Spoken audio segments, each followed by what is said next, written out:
오늘 우리에게 주시는 하나님의 말씀은 시편 22편 23절에서 28절의 말씀입니다. 제가 보는 성경으로 구약 817면에 있습니다.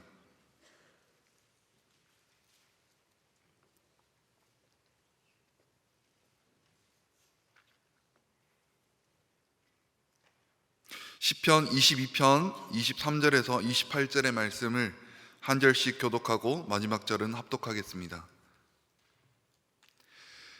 여호와를 두려워하는 너희여 그를 찬송할지어다. 야곱의 모든 자손이여 그에게 영광을 돌릴지어다. 너희 이스라엘 모든 자손이여 그를 경외할지어다.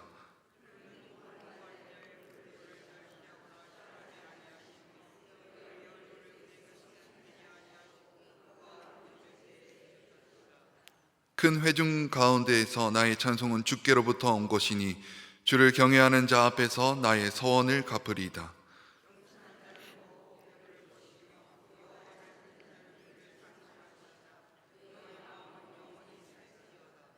땅의 모든 끝이 여호와를 기억하고 돌아오며 모든 나라의 모든 족속이 주의 앞에 예배하리니 나라는 여호와의 것이요 여호와는 모든 나라의 주제심이로다. 아멘. 오늘은 대림절 셋째 주를 보내는 수요일입니다.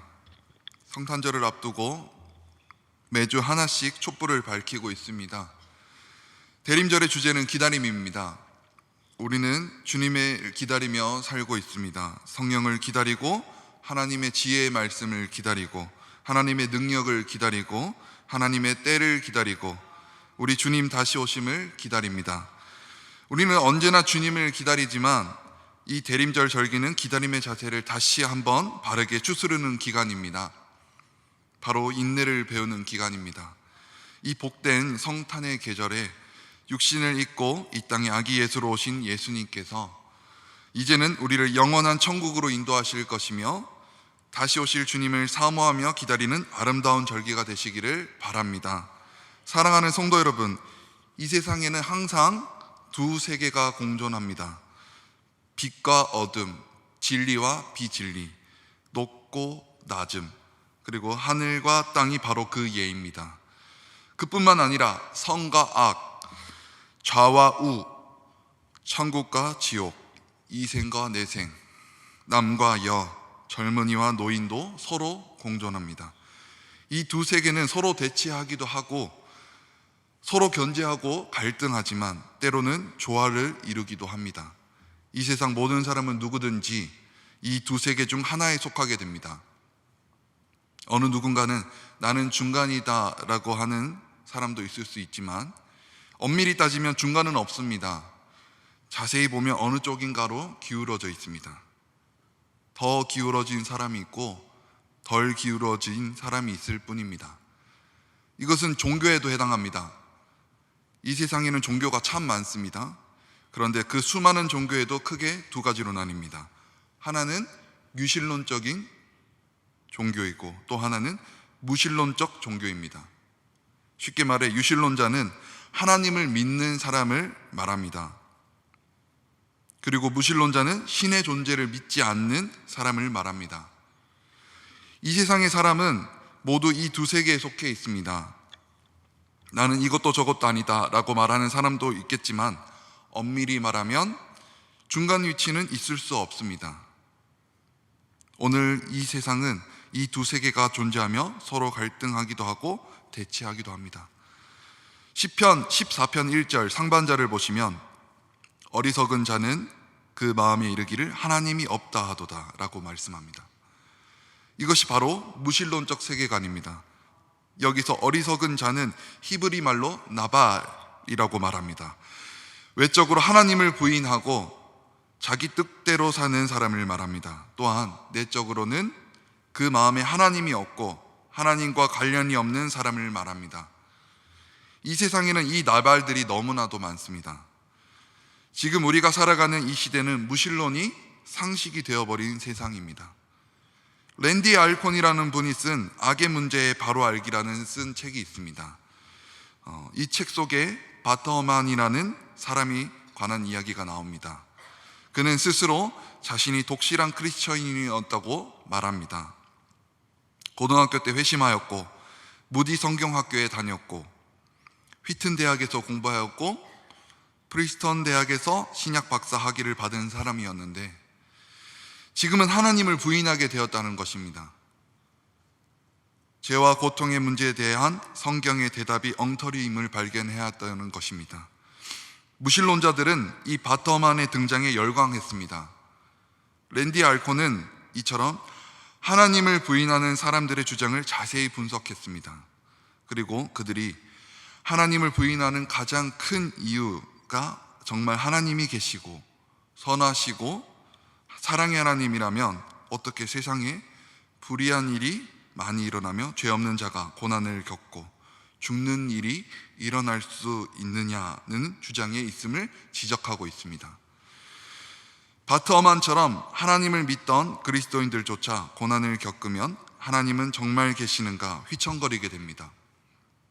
낙심하게 됩니다.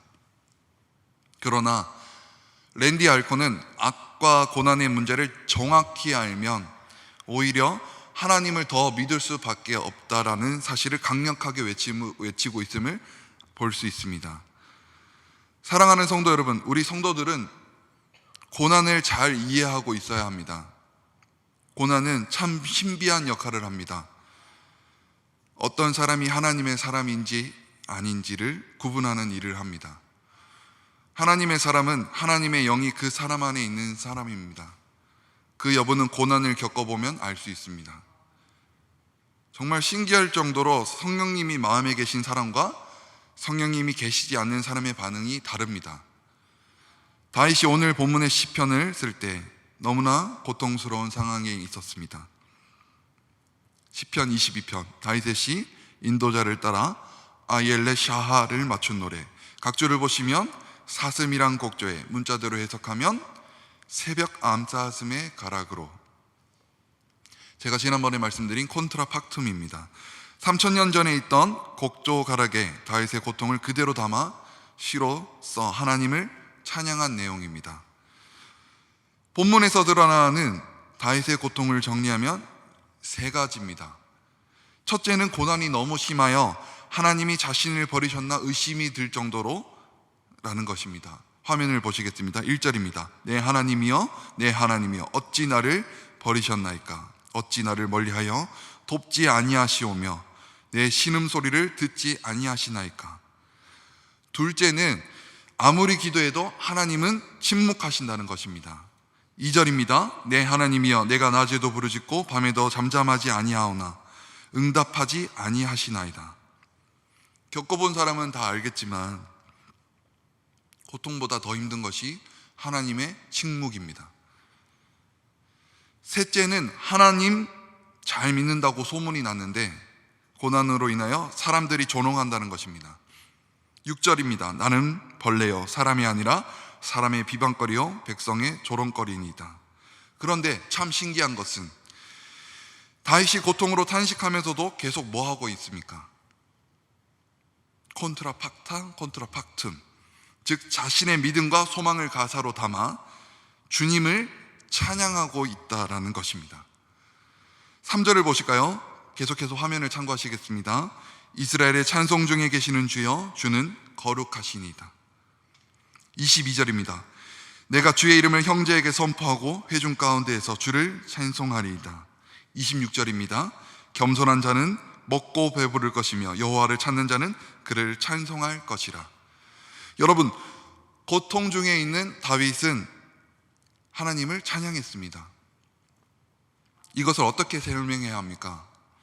다윗과 함께 하신 성령님께서 그렇게 하신 것입니다. 여러분이 오늘 시편 22편을 읽을 때 생소하지 않으셨을 겁니다. 예수님께서 십자가에 달리셨을 때 겪으셨던 그대로이기 때문입니다. 1절에서 내 하나님이여 내 하나님이여 어찌 나를 버리셨나이까 하는 탄식은 예수님께서 겟세마네 동산에서 아버지여 할 수만 있으면 이 잔을 내게서 옮기시옵소서 밤이 맞도록 간절하게 기도하셨지만 응답이 없었습니다. 7절에서 8절 나를 보는 자는 다 나를 비웃으며 입술을 삐죽거리고 머리를 흔들며 말하되 그가 여호와께 의탁하니 구원하실 걸, 그를 기뻐하시니 건지실 걸 하나이다. 사람들이 예수님께 그렇게 하지 않았습니까?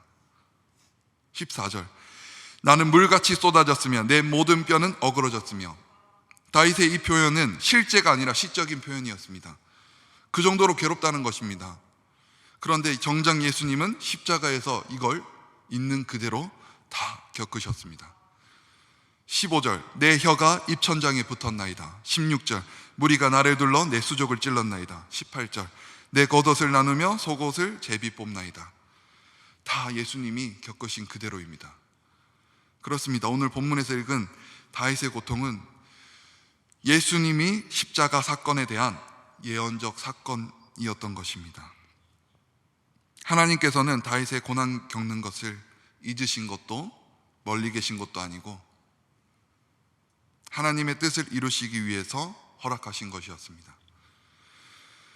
사람들에게 예수님의 십자가 구원의 사건이 우연히 일어난 것이 아니라 하나님의 깊은 섭리 가운데 이루어진 것임을 믿게 하기 위해서였습니다.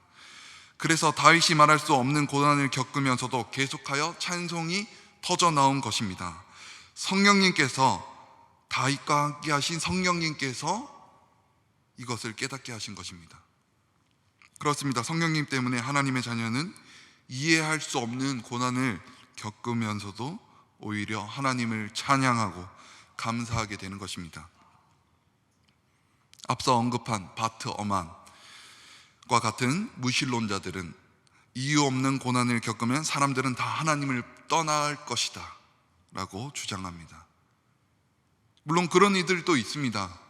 그러나 고난 중에 오히려 하나님을 믿는 정도가 아니라 감사하고 하나님을 더 사랑하는 이들이 훨씬 많습니다.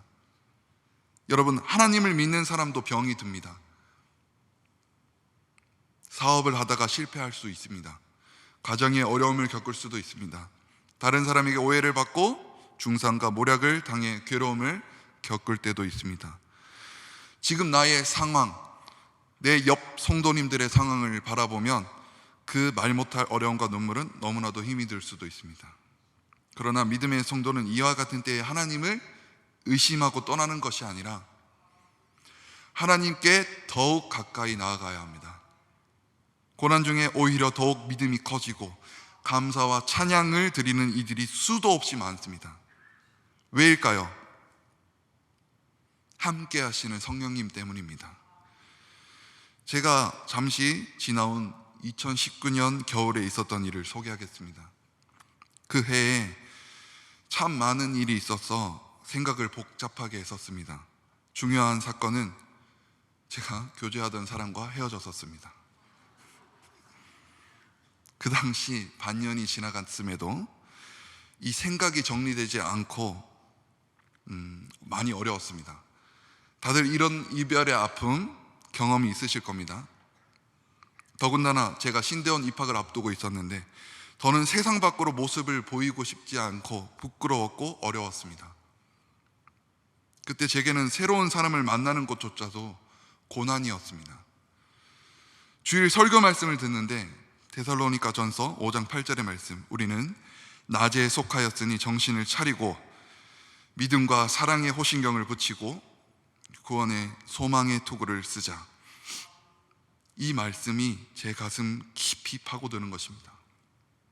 19년 12월 22일 대림절 기간, 사랑의 빛으로 오신 주님을 믿음으로 분명히 바라보게 되었습니다. 그렇게 저는 낮에 속한 사람이 되어 깨어 정신을 차렸고 맡은 바 열심히 사역하면서 청년부 청년을 만나 결혼을 하게 되었습니다. 할렐루야. 네.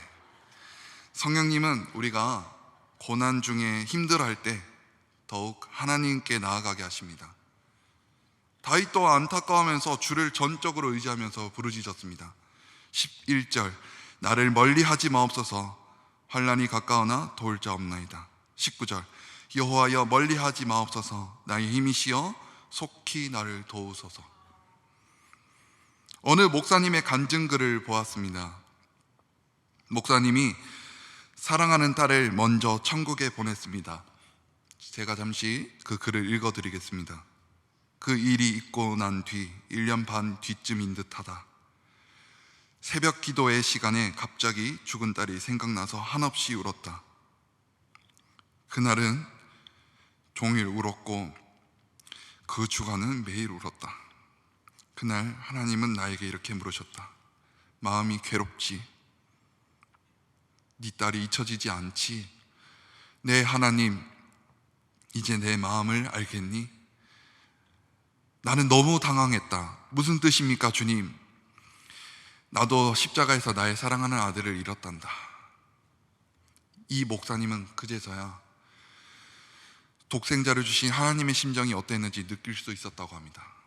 제가 먼저 말씀드렸던 제가 겪은 이별의 아픔은 당시 저에게는 엄청난 고통이었고 슬픔이었으며 고난으로 다가왔었습니다. 그러나 성도 여러분, 그런데 우리 아버지 하나님은 그 아들 독생자 예수 그리스도를 잃으셨습니다. 사람들은 하나님은 왜 악에 대해 아무런 행동도 하지 않으십니까? 라고 질문합니다. 그 대답이 십자가입니다. 사랑하는 성도 여러분, 우리 가운데 감당키 어려운 고통을 겪고 계시는 분이 계십니까? 하나님이 나를 잊으시고 하나님이 나를 버리신 것처럼 생각되시는 분이 계십니까? 여러분의 고통 속에서 부르짖는 신음소리를 듣지 않는 것처럼 여겨지십니까? 주변 사람들의 비웃음을 감당키가 어렵습니까? 그럴수록 성령 하나님을 의지하시기 바랍니다. 지금 겪고 있는 그 위기에 대해 하나님께서 역사하셔서 반드시 하나님의 살아계심을 보여주십니다. 성령님은 살아계셔서 여러분에게 능력을 체험하도록 역사하실 것입니다. 우리가 성령을 받으면, 성령의 임재를 체험하면 영적으로 하나님의 세계를 이해하게 됩니다. 하나님의 위대하심, 영원하심, 전지전능하심이 지식이나 지혜가 아니라 성령의 내주하심으로 이해되기 시작합니다. 다윗은 고난 겪을 때 하나님에 대해 눈을 뜨기 시작했습니다. 성령의 역사하심입니다. 그러나 우리는 경험, 지식으로 하나님을 생각하려 합니다. 그러나 그렇게도 당연하게도 하나님은 나보다 작은 하나님이 될 수밖에 없습니다. 내 사상보다 작고 내 경험보다 작고 내 이성보다 작은 하나님을 생각할 수밖에 없습니다. 여러분, 그것은 하나님이 아닙니다. 저는 여러분이 성령으로 위대하신 하나님을 경험할 수 있기를 바랍니다. 여러분, 위대하신 하나님을 바라보지 못하면 아무리 기도해도 소용이 없습니다. 자기 수준의 하나님에게 기도하는 것이기 때문입니다. 내가 생각하는 하나님, 내가 경험하는 하나님에게 기도하니까 안 되는 것입니다. 무엇을 기도하느냐보다 중요한 것은 먼저 내 기도를 받으시는 하나님이 어떤 분이신지를 아는 것이 중요합니다. 이제 눈을 떠서 하나님을 바라보시기 바랍니다. 우주 만물을 지으시고 역사를 지으시고 인간의 생사화복을 주장하시고 우리의 신음소리까지 들으시는 하나님을 바라보십시오. 그분을 묵상하라는 것입니다. 반드시 하나님은 하나님을 알게 해주시고 우리를 만나주실 것입니다. 하나님 사랑을 알기 시작하면 눈물이 나기 시작합니다. 내 마음에 감동이 일어납니다. 맥박이 뛰고 흥분이 됩니다. 여러분이 그런 하나님을 만나기를 간절히 바랍니다. 하늘의 별을 보듯이 하나님을 바라보십시오. 하나님은 위대하십니다. 그분은 세상의 그 어떤 것보다 크신 분이요, 그분은 세상의 모든 정치와 권력보다도 크신 분이요, 이 세상에 무엇과도 바꿀 수 없고 누구와도 비교할 수 없는 분입니다. 그분은 우주를 창조하신 분입니다. 티끌과도 같은 나의 이름을 불러주시는 분입니다.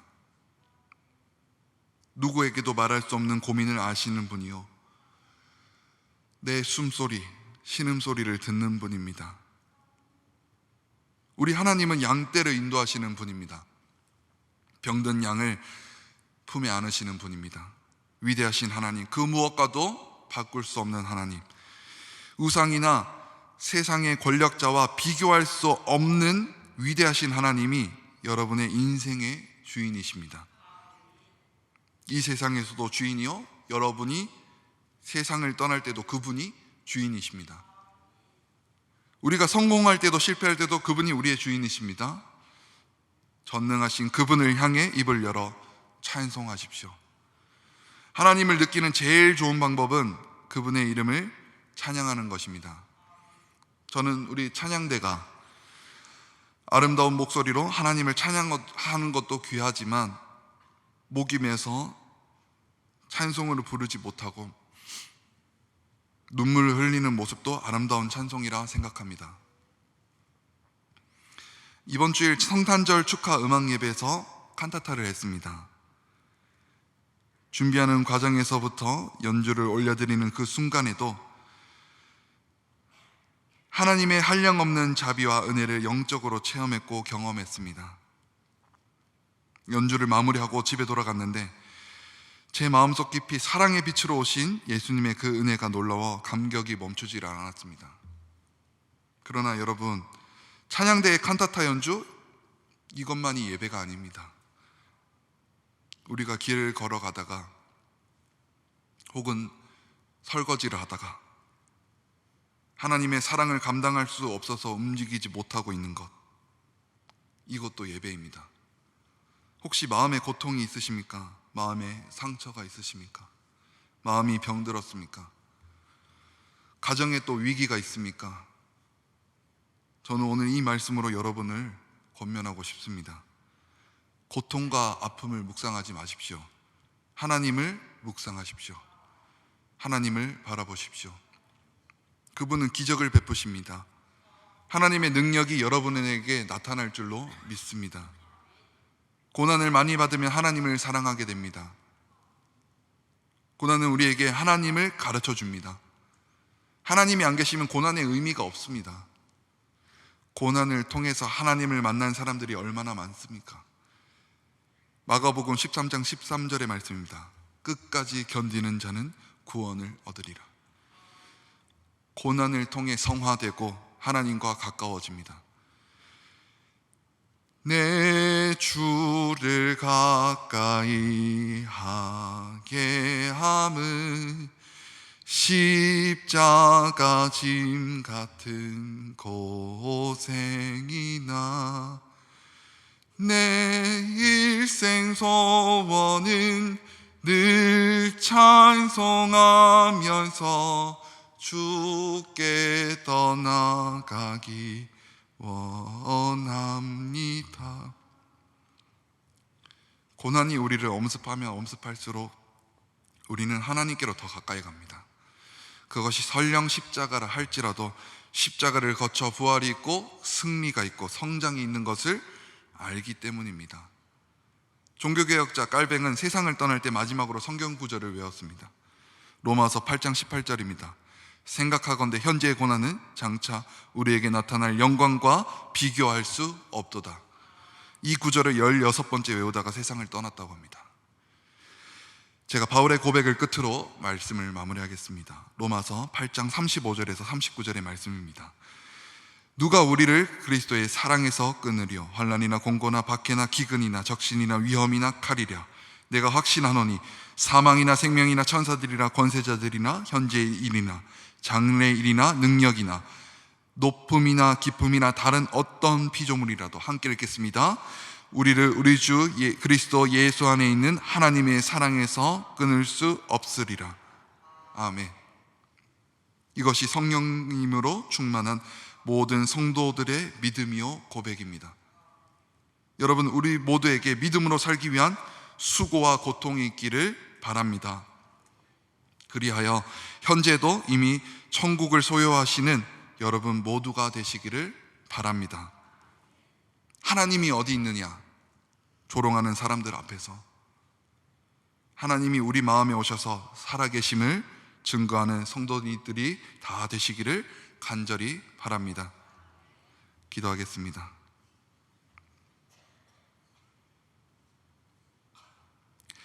사랑과 은혜의 하나님, 오늘 이 시간 주신 말씀을 나눴습니다.